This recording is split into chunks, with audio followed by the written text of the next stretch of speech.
वर्तमान आगकू साधारण निर्वाचन थिबारु नेता माने गाँ मुहा नेता माने गाँ गाँ जाई 2024 निर्वाचन बैतरणी पार हेबा पई गाँ गाँ जाई जनसाधारण मानक सहित विभिन्न आलोचना करुवा देखा मिली।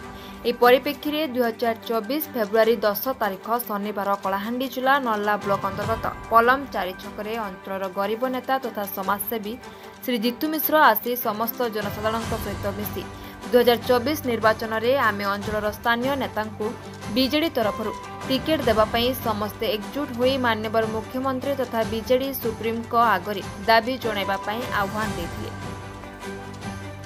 जदि बीजेडी स्थानीय नेता टिकेट न देई बहिरागत को देले समस्ते एकजुट होई नल्ला निर्वाचन मंडलीर स्वाभिमान रक्षा करने बीजेडी को उचित शिक्षा दियाजिबो बोली अनुरोध करथिले। समस्त जनसाधारण मध्य एही कथा को समर्थन जणाइथिले।